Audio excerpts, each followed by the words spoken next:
नमस्कार साथियों। ज्ञान से सेवा की ओर ध्येय वाक्य रखने वाला कॉलेज शिक्षा विभाग राजस्थान प्रस्तुत करते हैं ज्ञान सुधा कार्यक्रम। प्रतियोगी परीक्षाओं की तैयारी के लिए ज्ञान सुधा वो मंच है जो प्रतियोगी क्षमता का विकास करता है, मार्गदर्शन और मोटिवेशन देता है। इसके अंतर्गत सफलता के मंत्र दिए जाते हैं और इसी श्रृंखला में ऑनलाइन सेशंस का प्रयास किया जाता है, जो कि हर हफ्ते के दिनों में, खास दिनों में आपके लिए आते हैं, प्रत्येक बुधवार को और प्रत्येक शनिवार को। इसी श्रृंखला में आज छठे दिन आपके लिए खास इस कार्यक्रम में यानी कि 3 जुलाई 2021 को प्रथम सत्र में हम हाजिर हैं।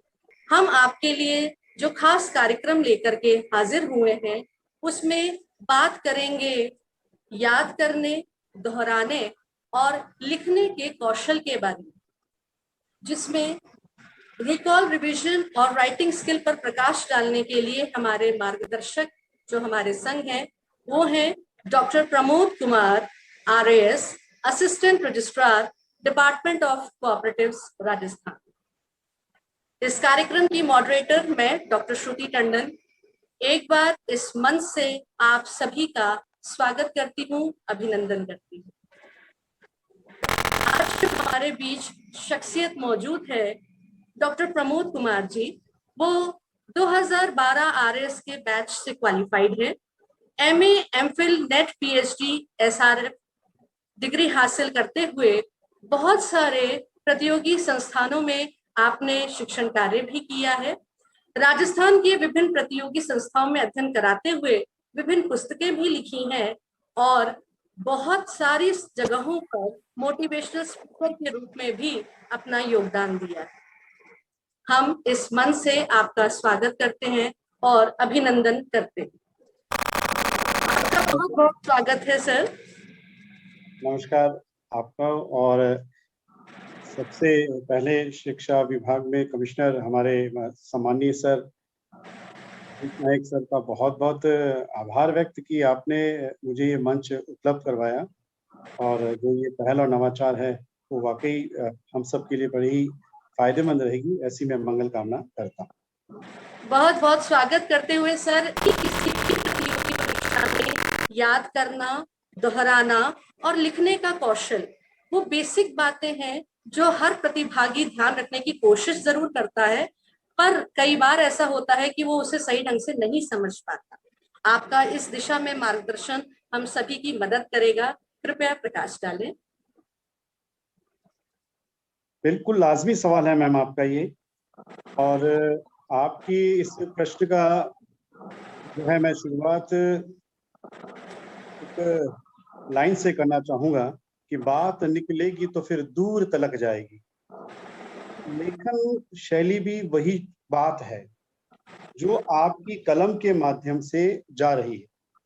आप जिस भी एग्जाम में बैठ रहे हैं, चाहे वो यूपीएससी से कंसर्निंग हो, चाहे वो आरए से कंसर्निंग हो, किसी भी प्रकार का ऐसा प्रश्न पत्र, ऐसा एग्जाम जहां आपको अपने आंसर को लिखना है, सबसे जरूरी यह है और जो मान्य बात जो है वो ये है कि आपकी उत्तर पुस्तिका जो आप लिख रहे हैं वो परोक्ष रूप से आपका प्रतिनिधित्व कर रही है।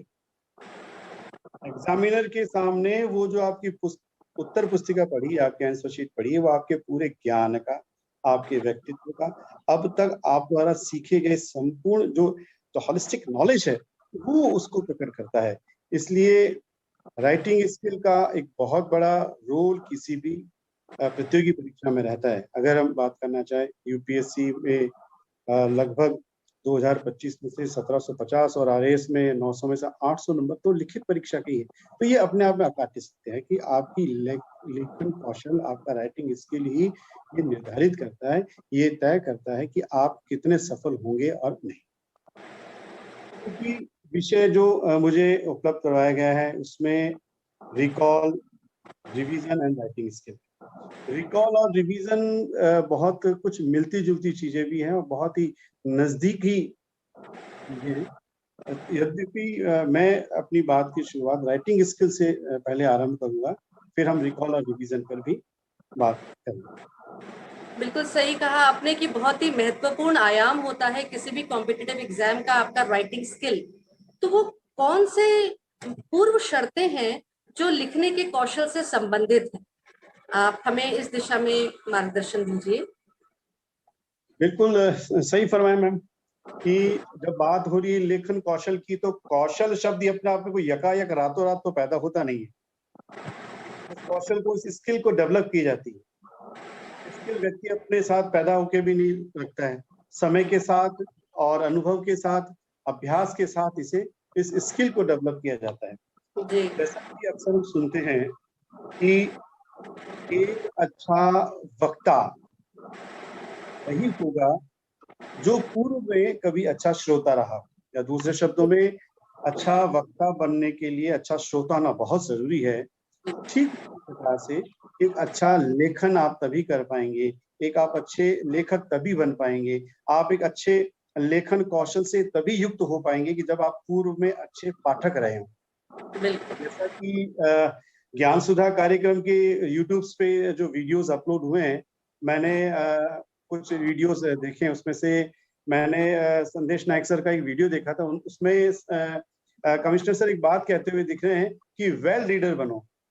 तो वो मैं वहीं से बात शुरू करना चाह रहा हूँ कि वेल रीडर जो है एक पूर्व शर्त एक अच्छे लेखन कौशल की। जी आप जब तक अच्छा जो है साहित्य हो गया, पत्र पत्रिकाएं, पुस्तक, मानक पुस्तकें, ये जब तक पढ़ने की अपने अंदर आदत डेवलप नहीं करेंगे, तब तक आप ये मान के चलिए कि आप कभी भी भविष्य के अच्छे लेखन कौशल से युक्त परीक्षार्थी नहीं हो सकते हैं। इसलिए पूर्व शर्त अगर मेरा दृष्टिकोण है, मेरा मानना है, क्योंकि सफलता से पहले कई सारी असफलताएं देखनी पड़ती है और हमने भी लाजमी देखी, ऐसी कुछ कोडिंग है। तो उसमें ये महसूस किया है कि कई बार क्या होता है कि सब कुछ पता होने के बावजूद भी ये स्थिति होती है कि इसको लिखा कैसे जाए, जो बिल्कुल विचार माइंडसेट में आ रहे हैं उनको उनको उत्तर पुस्तिका पे उकेरा कैसे जाए। तो बिल्कुल। इसलिए आपका शब्द संयोजन, बाकी आगे बातें करेंगे हम उन सब पक्षों पर मेरा ये मानना है एकमात्र पूर्व शर्त है कि वेल रीडर, एक अच्छा पाठक होंगे आप में पठन की क्षमता होगी, तो ही लेखन कौशल की क्षमता स्वतः ही आप में विकसित हो जाएगी। बिल्कुल। पर फिर भी सर बात ये आती है कि गागर में सागर भरना सरल काम नहीं है। इसी तरीके से प्रतियोगी परीक्षाओं में कभी 15 शब्दों की बात आती है, तो कभी 150 शब्दों की बात आती है, तो कभी 300 शब्दों की बात आती है। तो लिखने के कौशल को स्वयं में विकसित करने के लिए किन बातों का ध्यान रखना एक प्रतियोगी परीक्षा में उपस्थित होने वाले प्रतिभागी के लिए आवश्यक मैडम, इसमें मोटी मोटी 4-5 चीजें हैं, हम उस जी पे बात करेंगे। सबसे बड़ी चीज तो पता है क्या हो जाती है कि जब हम बहुत व्यवहारिक सी बात करें, जब प्रश्न पत्र हमारे सामने आता है, हमने लेखन शैली के लिए मान लीजिए पूर्व में अच्छा पढ़ा भी है, अपने राइटिंग स्किल की के लिए भी खूब काम किया हमने, हमने जो उत्तर लिख लिख के अपने सीनियर्स को भी बताया सारा कुछ, लेकिन एग्जामिनेशन हॉल में वो जो 3 घंटा जो होता है वो परफेक्ट होता है कि आपने आज तक जो सीखा है, पढ़ा है, लिखा है, रिवाइज किया है, रिकॉल किया है, नोट्स बनाए, कोचिंग इंस्टीट्यूट गए, बुक्स पढ़ी है, बार बार फेल हुए हैं, असफलता का सामना किया, एक्सेट्रा एक्सेट्रा सब कुछ, लेकिन उन सब चीजों के बावजूद भी वो 3 घंटा आपका क्वालिटी टाइम होना चाहिए। अब वहां जैसे ही प्रश्न सामने आता है, तो सबसे पहले स्थिति पता क्या हो जाती है कि किस मोड़ से शुरू करूं अपनी ये जिंदगी। तो बिल्कुल। सबसे पहले तो यही समस्या हो जाती है कि इस प्रश्न को कहां से शुरू करूं। तो हम उस जी बेसिक चीज को उठाएंगे। राइटिंग स्किल से पहले ये चीजें की समझ विकसित हो। तो सबसे जरूरी चीज है, मेरा ये मानना है कि किसी भी अभ्यर्थी को, क्योंकि यहाँ दो दो चीजें हम साथ लेके चल रहे हैं, राइटिंग स्किल, और राइटिंग स्किल का एक बहुत माइन्यूट सा पार्ट है आंसर राइटिंग स्किल, क्योंकि वहां हमें उत्तर रूप, जो लिखित उत्तर रूप में अपने विचारों को उकेरना है, अपनी बात को रखना है। सबसे पहले ये मेरा मानना है, जब हम लोग यूपीएससी की या आरपीएससी की प्रिपरेशन करते थे, जो चीजें हमने महसूस की अपनी सफलताओं असफलताओं और सफलताओं के दौर में, वो मेरा ये मानना है कि जब प्रश्न पत्र जब सामने आता है तो सबसे जरूरी है कि आप सबसे पहले प्रश्न को ध्यान से समझें, समझते हुए पढ़ें। अच्छा, एक समय सीमा भी है, खाली ये नहीं कि आप समझने में बैठ जाओ उधर घंटी बज जाए। महत्वपूर्ण स्थान है समय सीमा का। 7 to 8 मिनट्स हैं आपके पास 100-200 शब्द लिखने के लिए। 7 से 8 मिनट में आपको समझना भी है और उसको रिवाइजेशन। मेरा ये मानना है सबसे पहले एक परीक्षार्थी का सबसे पहला उत्तर लेखन के संदर्भ में पहला धर्म ये होना चाहिए कि वो प्रश्न को धैर्य से समझते हुए पढ़ें। 2 शब्द हैं, धैर्य से और समझते हुए, फिर पढ़ें, सिर्फ पढ़ने के लिए ना पढ़ें, क्योंकि वहीं वो डिसाइड कर देगा कि प्रश्न की डिमांड क्या है। ज्यादा बड़ा प्रश्न तो आप चाहें तो एक फ्रेमवर्क, उसका खाका जिसे सिनॉप्सिस कहते हैं, वो बनाना भी एक अच्छा जरिया, एक अच्छा तरीका है कि भी प्रश्न की क्या डिमांड होता है। कई बार क्या होता है कि प्रश्न पूछता कुछ है और हम वही लिखते जो हम लिखना चाहते हैं, और बाहर आके फिर कुत्ता बनते हैं तो मेरा ये भी सही, मेरा ये भी सही, मैंने इसका ही जवाब दिया। बट आप ये तो देखिए कि प्रश्न की मांग क्या थी, प्रश्न की डिमांड क्या थी।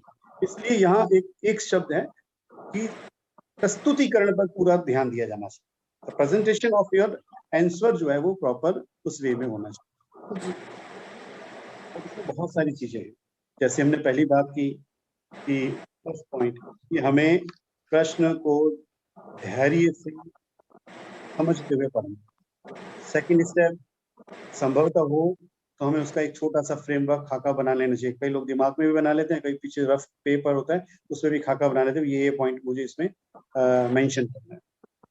अब बात जब प्रस्तुतिकरण की आती है तो हमें प्रश्न के मर्म को समझते हुए में सबसे जो जरूरी ध्यान रखना है, वैसे हर चीज अपने आप में जरूरी है, पर एक इनिशियल चीज है वो है शब्द चयन। हमारे शब्दों का चयन किस प्रकार का होना चाहिए, आपकी स्तरीय भाषा होनी चाहिए। अब स्तरीय भाषा में भी अगर मैडम देखा जाए, यहाँ शब्द मैं बोल रहा हूँ स्तरीय भाषा, इसका संदर्भ है कि जो डिमांड है आयोग की, उसके लेवल की तो कम से कम आपकी भाषा होनी चाहिए। पर उसमें ये भी ना हो कि आप भाषा के चलते अपने ज्ञान का पांडित्य झाड़ने में लग जाएं। आप बहुत ही कलिष्ठ और बहुत ही उस प्रकार के साहित्यिक भारी भरकम शब्दों का वहाँ जाल खड़ा कर दें कि कई बार ये होता है कि शब्द संयोजन और वाक्य संयोजन दोनों बिखर जाएं। ऐसा भी नहीं होना चाहिए। तो शब्द चयन भी आपका एक मध्यम मार्ग वाला होना चाहिए। और जब बात हम उत्तर की करते हैं राइटिंग स्किल, उसमें एक चीज और जरूरी हो जाती है कि हमें ये पूरा ध्यान रखना है आरंभ से लेकर अंत तक कि प्रश्न की मौलिकता और उसकी प्रामाणिकता कदापि खत्म ना हो। बहुत मेजर चीज है। प्रश्न जहां अमौलिक हुआ, प्रश्न में जहां अप्रामाणिकता लगा कि ये फेंक रहा है, ये बेवकूफ बना रहा है, ये गोलमोल मतलब कि मुद्दे से भटक रहा है या भटकाने का प्रयास कर रहा है, तो जितनी हमारी उम्र है उससे कई ज्यादा उम्र तो कॉपी चेक करते हुए हो गए एक्सपर्ट्स। तो 1 सेकंड में तो हमारे घर में माताएं बहनें जब चावल बनाती हैं हांडी में या आपके कुकर में, तो एक चावल से ही पता चल जाता है कि पूरी हांडी पकी है कि अध पकी है। तो वो 1-2 प्रश्न में ही भाप लेते हैं कि इसमें कितना तेल मसाला है। ये मेरा व्यक्ति से ये मानना है कि उत्तर की प्रामाणिकता के साथ आप कभी भी कुठाराघात ना करें। प्रामाणिकता हो उसमें मौलिकता हो, मौलिकता नहीं ओरिजिनलिटी। सुनने में कई लोग सोचते होंगे साहब तो सुनते सुनते आप आ रहे हैं प्रामाणिकता मौलिकता, कोई बाट या तराजू लेके थोड़ी बैठे हैं कि प्रामाणिकता और मौलिकता ना। लेकिन चूंकि हमें एक शब्द सीमा दे रखी है, उस शब्द सीमा की मर्यादा का पालन करते हुए हमें मौलिकता बनाए रखनी है, उसकी प्रामाणिकता बनाए रखनी है। प्रामाणिकता की जैसे मान लीजिए सपोज दैट, उदाहरण के लिए प्रामाणिकता की बात जैसे मान लीजिए कि बात हो रही है स्वाधीनता की या सत्ता के संदर्भ में बात हो रही है, स्वतंत्रता की बात, तो हमें कोट करना चाहिए जॉन स्टुअर्ट मिल की जेएस मिल ने अपनी पुस्तक ऑन लिबर्टी जो 1859 में प्रकाशित हुई, उसमें उन्होंने they considering about the relations between the authority and liberty on the basis of ethical utilitarianism, उपयोगितावाद को कैसे नैतिकता से जोड़ा। तो ये सारी चीजें आपकी बात को प्रामाणिकता प्रस्तुत करती है कि ये बात मैं हवा में नहीं कह रहा हूँ, ये बात प्रमाण शुद्ध है। उक्त पुस्तक में भी उक्त संदर्भ में ये बात उसको प्रमाणित करती है। तो ये प्रामाणिकता भी उसमें होनी चाहिए। और अगला अगर बात की जाए तो आपका जो लेखन शैली है वो बैलेंसिव होनी चाहिए। बाइस्ड नहीं होना चाहिए किसी भी इसमें से, किसी भी वाद से, किसी भी पूर्वाग्रहों से। तो बैलेंस्ड होना चाहिए उत्तर, ज्यादा नेगेटिविटी भी इसमें नहीं होनी चाहिए, क्योंकि हम अच्छे से जान रहे हैं कि यूपीएससी और आरपीएससी के जिस परीक्षा को हम उत्तीर्ण करने जा रहे हैं, वहां हमारा उद्देश्य क्या है, एक प्रशासक बनना। और we know it's so very well that administrator is a part of solution, not a part of problem. तो आप में वो समाधानात्मकता झलकनी चाहिए आपके उत्तर में भी। और इसका क्या टेस्ट हो जाएगा बाद में, इंटरव्यू इसी चीज का होता है। वो आपके मनोविज्ञान का, आपके व्यक्तित्व का, आपकी कार्य क्षमता का, बहुत सारे और पार्ट्स हैं। ईश्वर ने समय दिया तो और अभी कभी और बात करेंगे उस मुद्दे पे। लेकिन यहाँ अगर हम बात करें उत्तर लेखन के संदर्भ में भी, तो यहाँ भी आपके प्रश्न के जवाब में एक समाधानात्मकता झलकनी चाहिए और आंसर बड़ा ही बैलेंस्ड होना चाहिए, संतुलित होना चाहिए, बाइस्डनेस नहीं होना चाहिए। फिर बात होती है कि कई जैसे बड़े प्रश्नों की बात करें, अभी आपने जैसे फरमाया छोटे प्रश्न जो आ रहे आरपीएससी में 15-50 शब्दों के आते हैं, उस पर भी मैं आऊंगा। अब जब बड़े प्रश्न की बात हो रही है, उसी संदर्भ में हम चर्चा कर रहे हैं अभी, तो बैलेंस होने के साथ साथ उसमें एक चीज और होनी चाहिए, वो जरूरी है, वो है फ्लो। आपके प्रश्न के जवाब में एक फ्लो होना चाहिए, एक प्रवाह होना चाहिए। और यहाँ भी अति से बचना है अपने का। ऐसा ना हो कि प्रवाह में बहते बहते बहते आप कहीं और बह जाए, प्रश्न पूछना चाह रहा था कुछ और आप ऐसे प्रवाह में बह गए कि वो बिल्कुल कहते हैं गुड़ गुड़, ऐसा नहीं होना। फ्लो होना चाहिए। आपका पिछला पैराग्राफ जहाँ खत्म हो रहा है, आपका जो नेक्स्ट स्टेज जहाँ पैराग्राफ शुरू हो रहा है, उसके बीच में एक कोऑर्डिनेशन होना चाहिए। जहाँ कुछ पर्टिकुलर बात खत्म हो रही है, वहां कुछ दूसरे पैराग्राफ में पर्टिकुलर कोई नई बात शुरू हो रही है, तो उसमें जो है आप आपस में एक कोऑर्डिनेशन होना चाहिए, एक प्रभाव होना चाहिए। लिखना चाहिए कि आप अपनी उत्तर पुस्तिका के माध्यम से आप कॉपी चेकर के साथ एक संवाद स्थापित कर रहे हैं। इसमें इस प्रकार शब्द चयन की बात होती है मैम, इसके साथ ये बात क्या मुझे पूर्व में ही बता देनी चाहिए कि ग्रामेटिकल मिस्टेक भी कम से कम हो, ग्रामेटिकल एरर कम होना चाहिए, ताकि आप अपनी बात को अच्छे से रख सकें। ये भी एक अच्छे उत्तर की या एक अच्छे राइटिंग स्किल का एक बहुत बड़ा पार्ट है। तो इस प्रकार शब्द चयन हो, प्रश्न उत्तर की प्रामाणिकता का मुद्दा हो, उत्तर की मौलिकता बनी रहे, उत्तर एक बैलेंसिव हो, आंसर में एक फ्लो हो, और ग्रामेटिकल मिस्टेक्स ना के बराबर होनी चाहिए। आपका एक प्रस्तुतिकरण होना चाहिए, प्रश्न की जो डिमांड है उस डिमांड के अनुरूप ही आपका आंसर होना चाहिए, आप अपने मुद्दे से भटके नहीं। ये सारी बहुत छोटी छोटी चीजें। अब और एक समाधानात्मकता, प्रश्न में समाधान आप एक किसी सॉल्यूशन के साथ वहां अपने उत्तर को देने की स्थिति में रहें। इन सब चीजों के साथ एक तो मेजर चीज देखी जाती है, वो है कि और ये जो प्रश्न को धैर्य से समझते हुए पढ़ने वाली जो बात है, ये वापस मैं वही जा रहा हूँ उसी मुद्दे पे कि वहां समझने वाली बात क्या, ये भी मैं थोड़ा सा उस पर भी प्रकाश डालना चाहूंगा। वो समझने वाली बात है कि प्रश्न के का जो संकेत है वो क्या कह रहा है। देख, विश्लेषण कीजिए, आलोचनात्मक, समालोचनात्मक, इससे आप क्या समझते हैं, तुलनात्मक अध्ययन कीजिए, इससे आपका क्या संज्ञान है। ये सारी चीजें कभी ये एक्चुअल में अपने आप में एक बहुत बड़ा पार्ट है, राइटिंग स्किल का एक पार्ट है, आंसर राइटिंग स्किल पार्ट, उस पर अलग से खैर चर्चा की जा सकती है कभी भी भविष्य में। तो अभ्यर्थियों को, परीक्षार्थियों को इन सब चीजों पे भी ध्यान रखना चाहिए। एक चीज और भी है इसमें, राइटिंग स्किल मैं यहाँ बिल्कुल आंसर राइटिंग के रूप में ही लेना चाहूँ तो आपके आंसर में यदा कदा जीवटता दिखाने का भी हमें प्रयास करना चाहिए। शब्द ऐसे हैं, क्योंकि रियल लैंग्वेज में भी चलता है, इंग्लिश का जमाना है, तो आपको अगर कोई पर्टिकुलर शब्द नहीं आ रहा है इंग्लिश में, या आपको हिंदी वर्जन याद है, इंग्लिश वर्जन याद नहीं है, तो आप उसको अपनी देवनागरी भाषा में लिख सकते हैं। उसको आप इन्वर्टेड कॉमा में लिख के या जैसे भी है वो भी किया जा सकता है। उससे आप ये चाहते हैं कि मैं एग्जामिनर का उस विषय विशेष या शब्द विशेष पर ध्यान आकर्षित करवाना चाहता हूँ। साथ ही मैपिंग, डायग्राम है, मैपिंग है, इंडेक्सेस है, फ्लो चार्ट है, इस प्रकार से बनाया जा सकता है।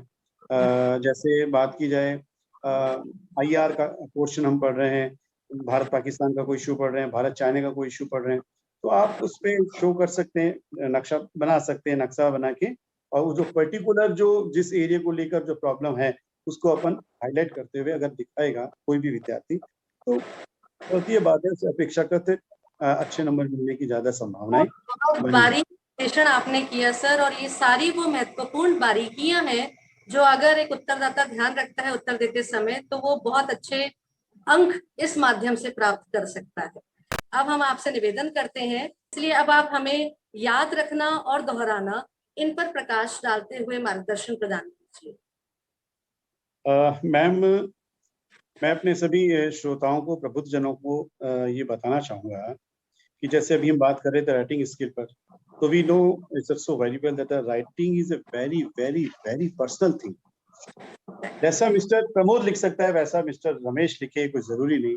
जो मिस्टर ए लिख रहा है वो मिस्टर बी लिखे, कोई जरूरी नहीं। ठीक ऐसा ही रिकॉल और रिवीजन के संदर्भ में, basically what is the revision? Revision to reading think again and again. जो हमने अब तक पढ़ा वो हमें याद रहे, क्योंकि उस 3 घंटे में आपके साथ कुछ भी नहीं है सिवाय आपका कलम और आपका ये ब्रेन। बस कौन हो, किस पृष्ठभूमि से हो, हिंदी माध्यम, अंग्रेजी माध्यम, ग्रामीण पृष्ठभूमि, फला रिजर्वेशन, गैर रिजर्वेशन, किस पृष्ठभूमि, कॉन्वेंट, राजकीय उच्च माध्यमिक विद्यालय, नथिंग एल्स। उस समय सिर्फ आपकी कलम है और आपका ब्रेन है। इसलिए मान के चलिए कि रिकॉल एंड रिवीजन जिसने जितना सुदृढ़ तरीके से किया होगा, वो एग्जामिनेशन हॉल में उतना ही अच्छी स्थिति में, सहज स्थिति में और बेहतर प्रस्तुतिकरण की स्थिति में रहेगा। ये आपने बिल्कुल लाजमी सवाल उठाया है कि राइटिंग स्किल की बात हो गई, हमने देख लिया किस प्रकार से राइटिंग स्किल की जाती है। इसमें एक बात और जोड़ दूं कि हमें अपने उत्तर लिखकर हमें उसकी प्रामाणिकता की जांच करने के लिए हमें अपने जो सीनियर्स हैं या जो पहले लोग सेलेक्ट हो चुके हैं उनको दिखाना चाहिए। आजकल तो अब सोशल मीडिया का जमाना है, तो बहुत सारे जो हैं जो आदर्श उत्तर जिसे हम बोलते हैं आइडियल आंसर्स, वहां से भी आप चेक कर सकते हैं। तो अब हम बात करते हैं रिवीजन की। तो ये बहुत जरूरी है कि जो हमने खाया है वो पचना चाहिए और जो हमने पढ़ा है वो याद रहना चाहिए, तभी हम अपनी प्रतियोगी परीक्षा में हम सफलता को का वर्ण कर पाएंगे, उसे अर्जित कर पाएंगे। तो रिवीजन बेसिकली अगर देखा जाए मैडम, साइकोलॉजी भी कहता है, हमने भी सुना है कई विद्वान जनों से, कि 21 दिन में कोई बात वापस से अगर दोहरा ली जाए, with in the days 20 days, है ऐसा कुछ है ना मैम, तो वो बात भूलते नहीं है। तो ये बाकी सही बात है कि ऐसा ना हो कि आगे पढ़े और पीछे सफा, पढ़ाई तो वैसे ही है बेवफा, तो ऐसी स्थितियां नहीं होनी चाहिए। तो जब तो आप हमारे संग हैं तो बहुत जरूरी है कि आप हमें वो एक ऐसा तरीका बताइए जिससे करना सरल हो सके। Exactly ma'am. तो रिवीजन के लिए देखो 2-4 चीजें हैं मैम, कि रिवीजन करने तभी हम कर पाएंगे जब हम, सबसे पहली चीज है कि हम जिस भी परीक्षा में बैठ रहे हैं उस परीक्षा के पाठ्यक्रम से गो थ्रू हो, क्योंकि हमें सफलता और असफलता वो पाठ्यक्रम ही दिलाएगा। उस पाठ्यक्रम के अनुसार आप अपना टाइम टेबल बनाएं। कोई भी गाड़ी अपने प्लेटफॉर्म से छूटती है तो खाली छूटने का टाइम नहीं होता, उसके पहुंचने का भी टाइम निर्धारित होता है, इतने बजे वहां पहुंचेगी। तो ये भी होना चाहिए, ऐसा ना हो कि बस अब जो है आपने शुरू तो कर दिया पर वो खत्म नहीं हो रही है। तो ये बहुत जरूरी का इन बिगिनिंग ये तय करें, गलत उठाए कदम रहा दौर पर, खुद मंजिल ताउम्र मुझे ढूंढती रही, वो स्थिति नहीं होनी चाहिए। पढ़ना शुरू कर दिया ना, रिवीजन का अता पता है कितने दिन में कौन सा सब्जेक्ट होगा, कब किधर रिकॉल करना, ये सब सारी स्थितियां नहीं होगी तो आपकी जो पढ़ाई है, आपका जो अध्ययन है, बिल्कुल सारा बिखरा बिखरा सा हो जाएगा और हमेशा कंफ्यूजन में रहेंगे और हमेशा अपने आप को डिमोरलाइज करते रहेंगे और परीक्षा देने से पहले अपने आप को खुद ही फेल कर लेंगे। बिल्कुल सही। तो वो चीजें नहीं होनी चाहिए। उसके लिए है कि आप पहले अपना टाइम टेबल बनाएं, सब्जेक्ट वाइज टाइम टेबल बनाएं, ये जरूरी रहता है। और आपने जो नोट्स बनाए हैं उस नोट्स को आप ब्रीफ वे में भी ले लें। कुछ कार्ड्स बनते हैं, उस कार्ड्स पे भी आप उसके जो कीवर्ड्स होते हैं उस कीवर्ड्स को लिखकर, जब हम लोग दिल्ली में मुखर्जी नगर में रहते थे तो देखते थे किस प्रकार से रूम में चिट्स चिपका देते थे ना, पूरा कमरा ही वैसे कर लेते थे। उतना भी अतिशय नहीं करना है, अपने को कोई गजनी नहीं बनना जगह जगह लिखना पूरी बॉडी में तो उस आप अपने उस टाइम टेबल के जो आपने बनाया है, आपने जो नोट्स बनाए हैं उस नोट्स को आप टाइमली रिवाइज करें। उसके लिए जरूरी है कि एक निश्चित टाइम टेबल हो और इसके लिए एक 2-4 चीजें हैं कि रिवीजन और रिकॉल के लिए सबसे जरूरी चीज है कि आप रिवीजन वाले पार्ट को अर्लियर मॉर्निंग करें, है ना। सुबह का जो समय रहता है, जितने ब्रह्म मुहूर्त में जल्दी उठें आप, उठ ये के बहुत आप कंफ्यूजन रहता है एस्पायरेंट्स में कि वो सवेरे ज्यादा पढ़ना बेहतर माने या शाम को या रात को। मॉर्निंग, वैसे सभी समय मनुष्य और उसकी हदों में रहता है, लेकिन फिर भी इस बात है रिवीजन की, तो मॉर्निंग में थोड़ा सा फ्रेशनेस रहती है, तो सुबह उठ के अपने रिवीजन वाले वर्क को करें। राइटिंग वर्क को दिन में दोपहर के बाद लंच वाले जो उबाऊ टाइम होता है उस समय करें वो, तो उसको रिवीजन का वो टाइम बढ़िया रहता है। और अच्छी स्मरण शक्ति ही आपको अच्छा रिकॉल और अच्छा रिवीजन देती है। इसलिए आप अपने खान पान और निद्रा, इन तीनों का बड़ा विशेष ध्यान रखें। और प्राणायाम वगैरह, मेडिटेशंस वगैरह इस कोरोना काल में हम लोगों ने देखा कि इस प्रकार से, तो वो अभी भी वैसे भी हमारे पठन पाठन के लिए भी बहुत जरूरी है, तो हमें वो भी करना चाहिए। और रात को सोने से आधे घंटा पहले हमें अपने दिन भर में जो हमने काम किया है उसका एक रिव्यू और रिकॉल और एक कर लेना चाहिए कि हमने जो सुबह जो जो काम तय किया था वो काम हमने किया या नहीं किया। तो सेल्फ ऑडिट भी अपने होमवर्क की और अपने नोट्स की करते रहना चाहिए, ऐसा मेरा मानना है। दूसरी बात मैडम, आपने कही कि रिवीजन का कोई बढ़िया तरीका, जी। तो इस दुनिया में बढ़िया और घटिया कुछ भी नहीं होता है। आप किसी चीज को कितनी शिद्दत से और किस उससे करते हैं तो वो चीजें स्वतः ही ठीक होने लग जाती है। इसके लिए जरूरी है कि आप अपने आप को हमेशा सेल्फ मोटिवेट रखें, एक बात। दूसरा बात, अगर बात की जाए कि कैसे रिवाइज किया जाए, तो चूंकि ये सारी चीजें व्यक्ति की पर्सनल होती है, सबका अपना अपना IQ है, अपना अपना याद रखने का अपनी अपनी क्षमता है। लेकिन एक मेरा जो मानना है या जो हम लोगों ने फॉलो किया वो मैं थोड़ा सा आप लोगों के साथ शेयर करना भी चाहूंगा। क्योंकि होता क्या है कि UPSC और RPSC की जब कोई भी स्टूडेंट प्रिपरेशन करता है तो इतना उसके पास मटेरियल होता है, इतना मेंटली प्रेशर, सोशल प्रेशर, बहुत सारी चीजें आप और हम बहुत अच्छे से जानते हैं, वो सब यहाँ कहने की जरूरत नहीं है। उसके चलते वो वैसे ही कई बार तो जो याद है क्या वो भी पूर्व का भूल जाता है। तो ऐसी स्थितियां ना हो। और जैसा कि मनोविज्ञान का जो सिद्धांत अभी आपने भी आपसे मैंने डिस्कस किया कि 21 दिन में अगर चीज को पुनश्च दोहरा लिया जाए तो वो चीजें अपने कॉन्शियस सबकॉन्शियस माइंड में सेट हो जाती है। तो उस संदर्भ में मेरा मानना है कि हमें अपने अध्ययन का या अपने द्वारा बनाए गए नोट्स का सिंहावलोकन करते रहना चाहिए। सिंहावलोकन, सिंह जो होता है वो शेर जो है जंगल का राजा इसलिए कहलाता है क्योंकि वो अपने पद चिन्हों का स्वयं अवलोकन करता है। और जो जीवन में स्वयं का स्वावलोकन अवलोकन कर लेता है वो हमेशा दूसरों की आलोचनाओं और दूसरों की प्रताड़नाओं से हमेशा बचता है। तो हमें यहाँ जरूरत है हम अपने किए गए कार्यों में खुद सिंहावलोकन करें। तो इसमें एक अल्टरनेटिव लर्निंग सिस्टम मेथड कह सकते हैं हम उसे, कि हम कैसे अपने आप को अल्टरनेट अपने काम को रिव्यू करते रहें और आगे बढ़ते रहें, चेक करते रहें और आगे बढ़ते रहें। तो उसके लिए एक मैं छोटा सा एग्जांपल देना चाहूंगा। हाँ जी। सपोज दैट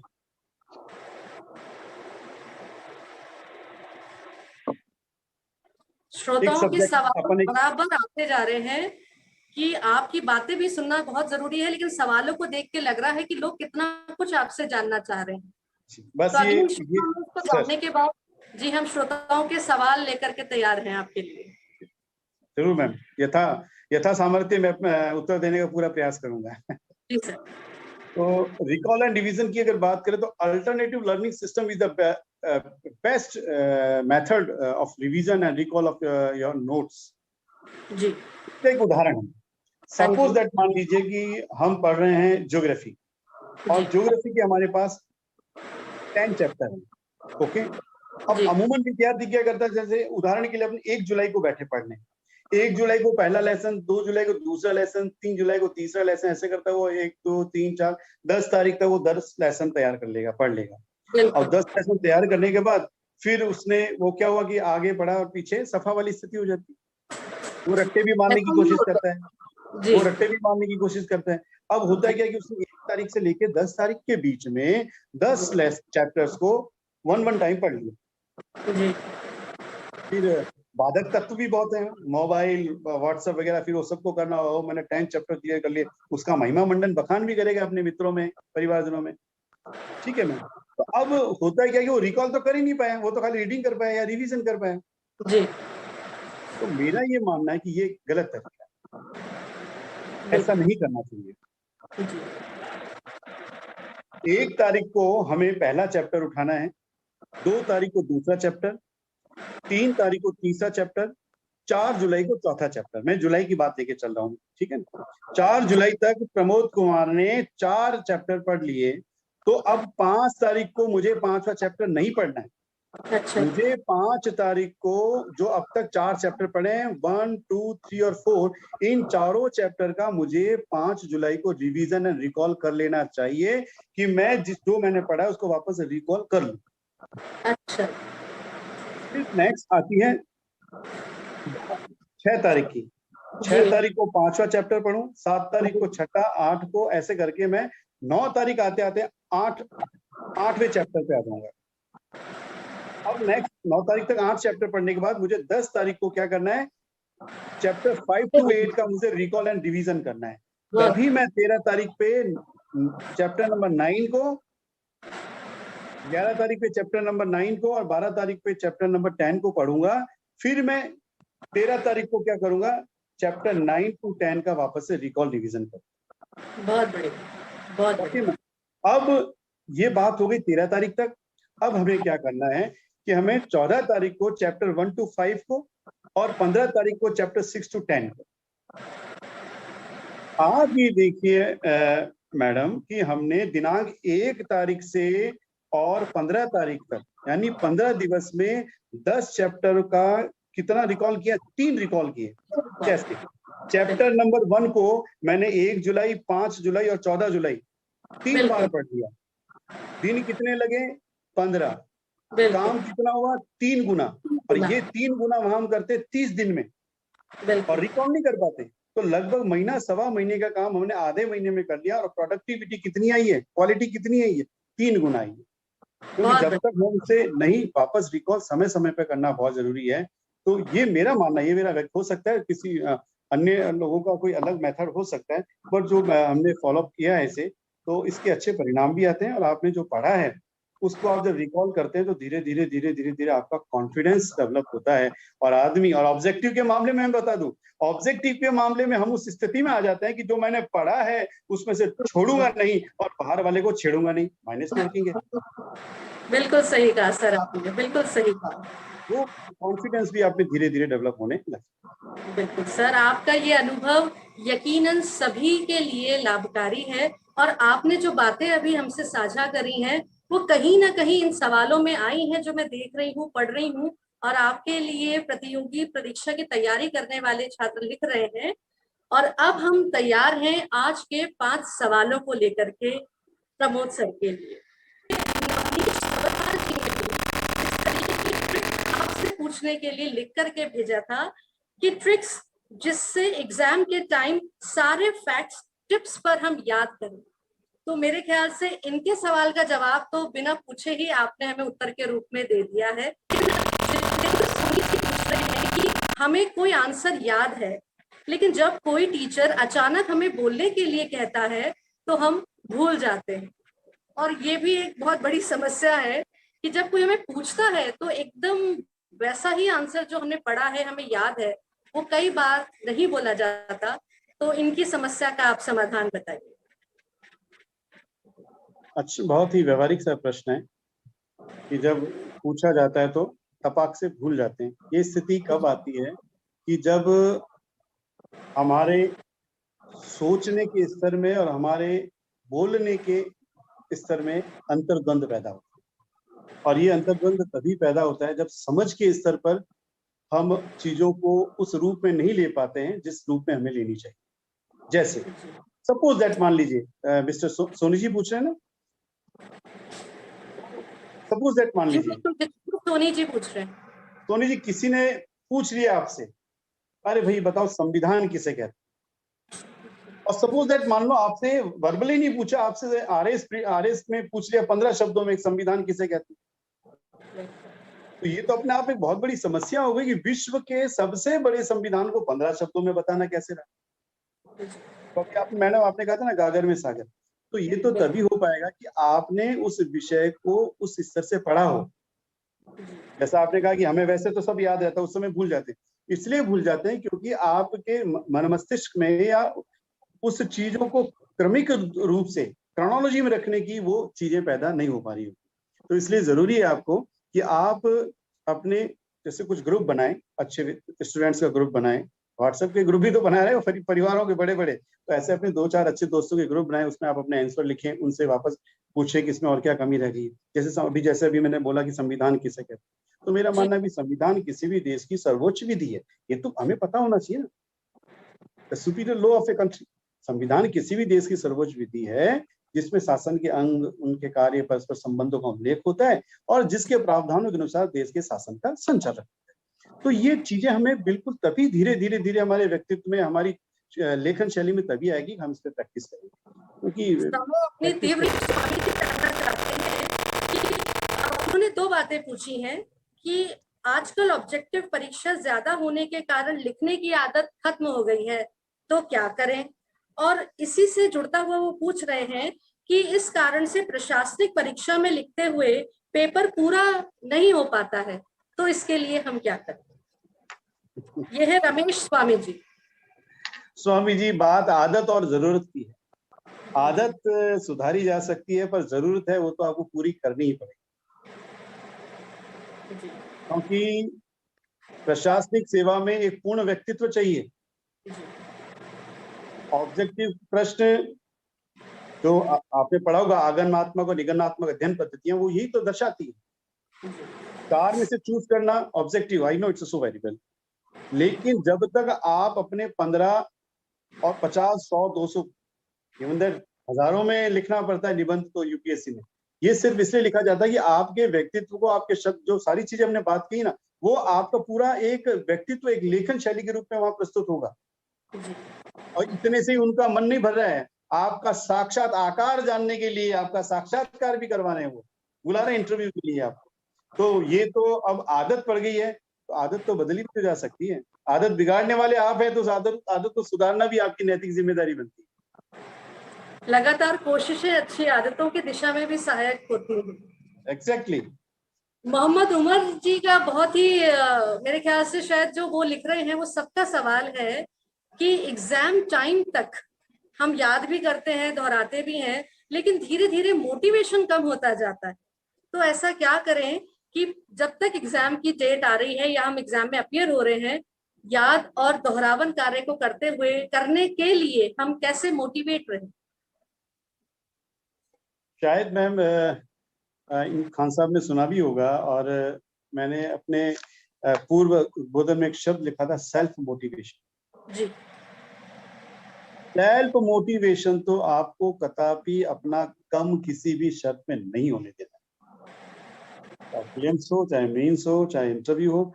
अरे मित्र, ये तो बात आप नौकरी पाने की कर रहे हो, नौकरी के दौरान भी आपको इसको बनाए रखना पड़ेगा।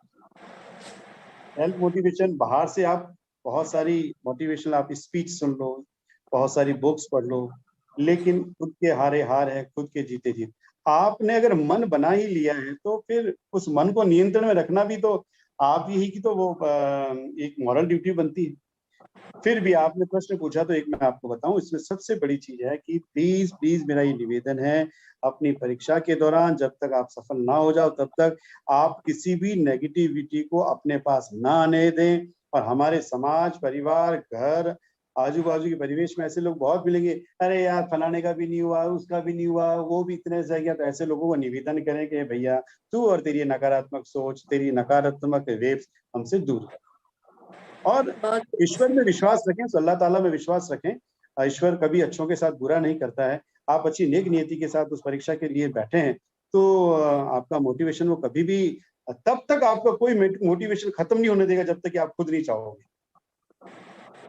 इसलिए सुरेश जी पूछ रहे हैं कि सर याद करने का मूल मंत्र बता दीजिए।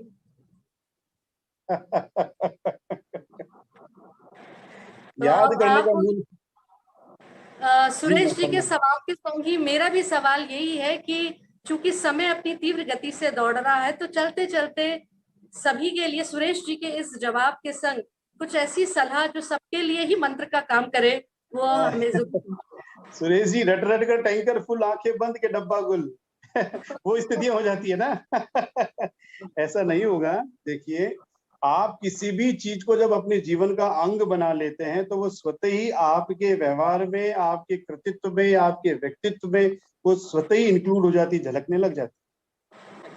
आप जब अपना पॉजिटिव एटीट्यूड रखेंगे तो आप अपने आप को समस्या का नहीं, समाधान का हिस्सा पाएंगे। समझे आप? रेस्पेक्टेड नवीन सर ने एक बात कही थी अपने उद्बोधन में कि जो भी युवा आईएएस की प्रिपरेशन कर रहे हैं वो ये सोच ले कि मैं अगर 2 या 5 साल जम के मेहनत कर लूंगा तो आगे आने वाले 70 वर्ष की आयु तक मैं बहुत सुखद जीवन जीऊंगा, मेरे बच्चों का सुखद जीवन होगा, मेरी एक सोशल रैप होगी। ये सारी चीजें क्या है? ये वो सारी चीजें हैं जो आपको अंदर से बूस्टअप करती है। समझे आप? आपको अच्छा, फिर जब तक आप एग्जामिनेशंस के एग्जाम में बैठ रहे हैं तो आप अपना जो है मन, वचन, कर्म, ध्यान, कर्म सब उसी पे लगा दो ना। उसको अपनी महबूब बना लो, इतना मोहब्बत कर लो उससे कि उसके अलावा आपको कुछ नहीं दिखे। कैसे याद नहीं होगा? आपको वही याद होगा। आप अपने नोट्स को बार बार जो है पढ़ते रहे, आप उसके चिट्स बना लें, आप उसके कार्ड्स बना लें, बहुत सारे तरीके हैं। यकीन तो मानिए अब उस सर, चीजों को बार बार करेंगे तो हाँ, हम सामान्य लोग हैं, ये चीजें अपनी जहन में धीरे धीरे हो जाएगा। कोई चीज यकायक नहीं होगी। पर प्लीज निवेदन है कि अपना को डीमोटिवेटेड कोई भी नहीं करे, कोई भी विद्यार्थी। और एक बार 2 बार में अगर नहीं भी होता है तो दुनिया खत्म नहीं हो जाती है। समझे आप? बुजुर्ग कहते थे ना कि कमाया हुआ धन और पढ़ा हुआ ज्ञान कभी व्यर्थ नहीं जाता है। आप पूरे सच्चे मन से लगिए, धीरे धीरे चीजें याद होगी। क्यों याद नहीं होगी? बिल्कुल आज प्रमोद अगर सर। आपने पूरे मन से सुना है तो आपको डॉक्टर प्रमोद कुमार का उद्बोधन याद रहेगा। मैंने पूरे मन से सुना है तो मुझे संदेश सर का, मुझे नवीन सर का जो मैंने लेक्चर सुने वो आज भी याद है। हमें आज भी याद है, मुर्गा बोला हुआ सवेरे बिस्तर छोड़ो जगो उठो, छाई लाली बड़ी निराली, क्लास 3rd की रैम्स अभी भी याद है, क्योंकि हमने याद रखने की इच्छा अंदर से रखी। इसलिए मेरा ये मानना है कि अगर आप चीजों को बार बार करोगे, पत्थर पे एक रस्सी निशान डाल देती है। अपन तो मनुष्य हैं, क्यों नहीं होगा? एक बिल्कुल सिलेबस सर। है, उसको पढ़ना है, आनंद लेते हुए पढ़ना है, हो जाएगा। बहुत बहुत ही अनुकरणीय उद्बोधन आपका रहा। मतलब इस प्रकार से लग ही नहीं रहा था कि जो प्रश्न पूछे जा रहे हैं कि क्या हमने ये आपसे भी नहीं सुने।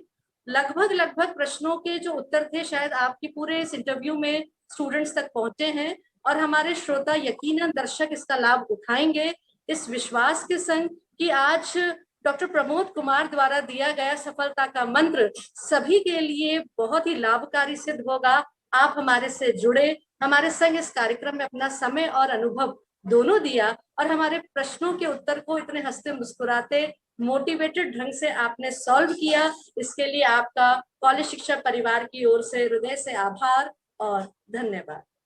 थैंक यू मैम, बहुत बहुत आभार आप सभी का, पूरी टीम का और कमिश्नर सर का। Thank you.